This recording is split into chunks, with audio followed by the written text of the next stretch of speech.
পররাষ্ট্রমন্ত্রী ডক্টর খলিলুর রহমানের সাথে বৈঠক করেছেন আমেরিকার দক্ষিণ ও মধ্য এশিয়া বিষয়ক বিশেষ দূত সার্জিও গোর। সন্ধ্যায় রাষ্ট্রীয় অতিথি ভবন পদ্মায় প্রায় 1 ঘণ্টা রুদ্ধদ্বার বৈঠক করেন তারা। পরে পররাষ্ট্রমন্ত্রী সাংবাদিকদেরকে জানিয়েছেন, বাংলাদেশের সাথে আমেরিকার যে চমৎকার সম্পর্ক রয়েছে সেটা এগিয়ে নেয়ার বিষয়ে সার্জিও গোরের সাথে আলোচনা হয়েছে। ভারত বা চায়নার সাথে বাংলাদেশের সম্পর্ক নিয়ে বৈঠকে কোনো আলোচনা হয়নি উল্লেখ করে মন্ত্রী দাবি করেছেন, এ বিষয়ে ওয়াশিংটনের কোনো উদ্বেগ নেই, এটা ধরে নেওয়া যায়। শনিবার সকালে প্রধানমন্ত্রী তারেক রহমানের সাথে বৈঠক শেষে 3 দিনের সফর শেষ করবেন ডোনাল্ড ট্রাম্পের এই বিশেষ দূত। 3 দিনের সফরে বৃহস্পতিবার দুপুরে ঢাকায় আসেন আমেরিকার দক্ষিণ ও মধ্য এশিয়া বিষয়ক বিশেষ দূত সার্জিও গোর। বিমানবন্দরে তাকে স্বাগত জানান দেশটির রাষ্ট্রদূত ব্রেন্ট ক্রিস্টেনসেন। ডোনাল্ড ট্রাম্পের বিশেষ দূতের এটি প্রথম বাংলাদেশ সফর।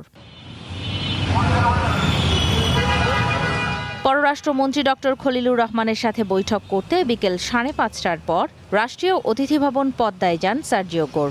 বৈঠক শুরু হয় 6:30টায়। প্রায় 1 ঘণ্টা রুদ্ধদ্বার বৈঠক শেষে সামাজিক মাধ্যমে সার্জিও গোর জানান, ডক্টর খলিলুর রহমানের সাথে তার বৈঠক ফলপ্রসূ হয়েছে।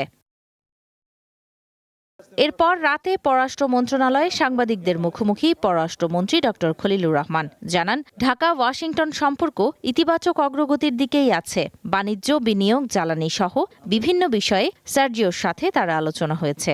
আমাদের সম্পর্ক এখন একটা অত্যন্ত ইতিবাচক অভিমুখে আছে এবং আগামী দিনগুলিতে আমরা will build upon the achievements we have made so far. বাণিজ্য বলেন, ইনভেস্টমেন্ট বলেন, এনার্জি বলেন, অভিবাসন বলেন, সব বিষয়ে আলোচনা। পররাষ্ট্রমন্ত্রী জানান, প্রতিবেশী দেশগুলোর সঙ্গে বাংলাদেশের সম্পর্ক নিয়ে এই বৈঠকে কোনো আলোচনা হয়নি। তবে রোহিঙ্গাদের সহযোগিতায় আমেরিকাকে আর্থিক সহায়তা চালিয়ে নেওয়ার আহ্বান জানান ডক্টর খলিল। এই বিষয়ে কোনো আলোচনাই হয় নাই, সুতরাং আমি ধরে নেব এই বিষয়ে কোনো উদ্বেগ নেই। রোহিঙ্গার বিষয়ে আশা করব যে যুক্তরাষ্ট্রের সাহায্য অব্যাহত থাকবে এবং একই সঙ্গে এই সমস্যার সমাধানে আমরা যে বহুপাক্ষিক অ্যাপ্রোচ নিয়েছি। সন্ধ্যায় সার্জিও গোর খলিলুর রহমানের বৈঠকের আগে দুপুরে পররাষ্ট্রমন্ত্রীর সাথে আকস্মিকভাবে দেখা করেন চায়নার রাষ্ট্রদূত ইয়াওয়েন।